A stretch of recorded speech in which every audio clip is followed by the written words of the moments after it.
ವೀಕ್ಷಕರೆಲ್ಲರಿಗೂ ಸಾಪ್ತಾಹಿಕ ಭವಿಷ್ಯವಾಣಿ ವಿಶೇಷ ಕಾರ್ಯಕ್ರಮಕ್ಕೆ ಸ್ವಾಗತ.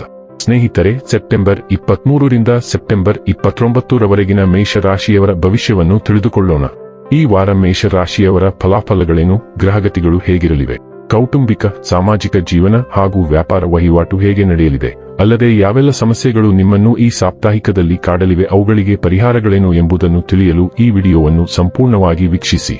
ವಿಡಿಯೋ ಪ್ರಾರಂಭಿಸೋದಕ್ಕೂ ಮುನ್ನ ನೀವಿನ್ನೂ ನಮ್ಮ ಚಾನೆಲ್ ಸಬ್ಸ್ಕ್ರೈಬ್ ಮಾಡದೇ ಇದ್ದರೆ ಕೂಡಲೇ ನಮ್ಮ ಚಾನೆಲ್ ಸಬ್ಸ್ಕ್ರೈಬ್ ಮಾಡಿ. ಹೆಚ್ಚಿನ ವಿಡಿಯೋ ಅಪ್ಡೇಟ್ಗಾಗಿ ಪಕ್ಕದ ಬೆಲ್ ಐಕಾನ್ ಬಟನ್ ಕ್ಲಿಕ್ ಮಾಡಿ.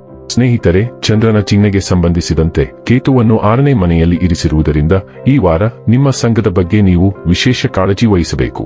ಏಕೆಂದರೆ ನಿಮ್ಮ ಸಹವಾಸದಲ್ಲಿರುವ ಕೆಲವು ಸ್ವಾರ್ಥಿ ವ್ಯಕ್ತಿಗಳು ನಿಮಗೆ ತೊಂದರೆ ನೀಡುವ ಸಾಧ್ಯತೆ ಇದೆ. ಯಾವುದನ್ನಾದರೂ ಖರೀದಿಸುವ ಮೊದಲು ನೀವು ಈಗಾಗಲೇ ಹೊಂದಿರುವ ವಸ್ತುಗಳನ್ನು ಬಳಸಬೇಕು ಎಂದು ನೀವು ಅರ್ಥ ಮಾಡಿಕೊಳ್ಳಬೇಕು. ಏಕೆಂದರೆ ತರಾತುರಿಯಲ್ಲಿ ನಿಮ್ಮ ಹಣವನ್ನು ನೀವು ಈಗಾಗಲೇ ಹೊಂದಿರುವ ವಸ್ತುವಿನ ಮೇಲೆ ಖರ್ಚು ಮಾಡುವ ಸಾಧ್ಯತೆ ಇದೆ. ಆದ್ದರಿಂದ ಅವಸರದಲ್ಲಿ ಖರೀದಿಸಬೇಡಿ. ಈ ವಾರ ನಿಮ್ಮ ಹಳೆಯ ಮತ್ತು ಆಪ್ತ ಸ್ನೇಹಿತರೊಬ್ಬರು ನಿಮಗೆ ದೊಡ್ಡ ಮೋಸ ಮಾಡಬಹುದು ಎಂದು ನಿರೀಕ್ಷಿಸಲಾಗಿದೆ. ಈ ಕಾರಣದಿಂದಾಗಿ ನೀವು ನಿಮ್ಮ ಕೋಪವನ್ನು ಕುಟುಂಬದ ಸದಸ್ಯರ ಮೇಲೆ ತೋರಿಸಬಹುದು. ಇದರಿಂದಾಗಿ ಕುಟುಂಬದಲ್ಲಿ ಅಸಮಾಧಾನ ಉದ್ಭವಿಸಬಹುದು. ಇದರೊಂದಿಗೆ ನಿಮ್ಮ ವ್ಯಕ್ತಿತ್ವವೂ ಸಹ ಹದಗೆಡಬಹುದು. ಸಮಯ ಮಾತ್ರ ಹಣವೆಂದು ನೀವು ಒಪ್ಪಿದರೆ ನಿಮ್ಮ ಸಾಮರ್ಥ್ಯಗಳನ್ನು ತಲುಪಲು ಈ ವಾರ ನೀವು ಅಗತ್ಯವಿರುವ ಎಲ್ಲಾ ಕ್ರಮಗಳನ್ನು ವಿಳಂಬವಿಲ್ಲದೆ ತೆಗೆದುಕೊಳ್ಳಬೇಕಾಗುತ್ತದೆ. ಇಲ್ಲದಿದ್ದರೆ ನೀವು ಯೋಚಿಸುತ್ತಲೇ ಇರುತ್ತೀರಿ ಮತ್ತು ಬೇರೊಬ್ಬ ವ್ಯಕ್ತಿ ನಿಮ್ಮನ್ನು ಹಿಂದಿಕ್ಕುತ್ತಾರೆ. ಈ ವಾರ ವಿದ್ಯಾರ್ಥಿಗಳು ತಮ್ಮ ಕುಟುಂಬ ಜೀವನದಲ್ಲಿ ನಡೆಯುತ್ತಿರುವ ಏರಿಳಿತಗಳ ಕಾರಣದಿಂದಾಗಿ ಅನೇಕ ಸಮಸ್ಯೆಗಳನ್ನು ಎದುರಿಸಬೇಕಾಗುತ್ತದೆ. ಈ ಕಾರಣದಿಂದಾಗಿ ಅವರು ಅಧ್ಯಯನದತ್ತ ಗಮನ ಹರಿಸಲು ಸಾಧ್ಯವಾಗುವುದಿಲ್ಲ. 2ನೇ ಮನೆಯಲ್ಲಿ ಗುರು, 11ನೇ ಮನೆಯಲ್ಲಿ ಶನಿ, 7ನೇ ಮನೆಯಲ್ಲಿ ಶುಕ್ರ, 6ನೇ ಮನೆಯಲ್ಲಿ ಸೂರ್ಯ, ಕೇತು, ಬುಧ. ಸಮಯ ತುಂಬಾ ಚೆನ್ನಾಗಿದೆ. ಹೊಸ ನೌಕರಿ ಸಿಗುವ ಸಮಯ, ನೌಕರಿಯಲ್ಲಿ ಬಡ್ತಿ, ಉನ್ನತ ಸ್ಥಾನಮಾನ ಸಿಗುವ ಸಮಯ. ಅವಿವಾಹಿತರಿಗೆ ವಿವಾಹ ಪ್ರಾಪ್ತಿ ಇದೆ.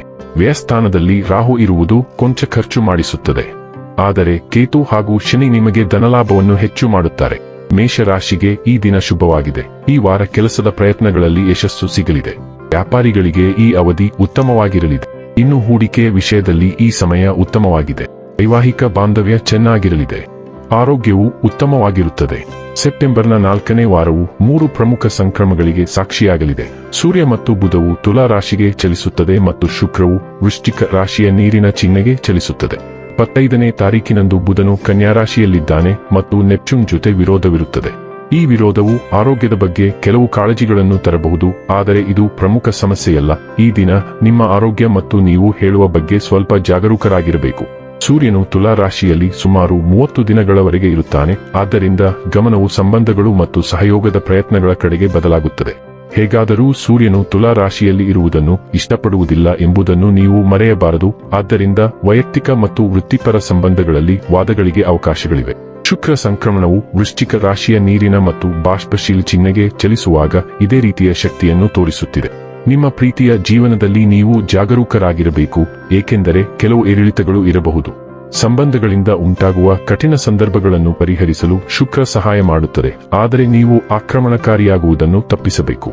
ಹಣಕಾಸಿನ ವಿಷಯಗಳು ಸಹ ಮಹತ್ವದ್ದಾಗಿರುತ್ತವೆ ಮತ್ತು ಈ ಸಾಗಣೆಯು ಹಂಚಿಕೆಯ ಸ್ವತ್ತುಗಳು, ಹೂಡಿಕೆಗಳು ಮತ್ತು ಉತ್ತರಾಧಿಕಾರಿಗಳಿಗೆ ಸಹ ಪ್ರಯೋಜನವನ್ನು ನೀಡುತ್ತದೆ.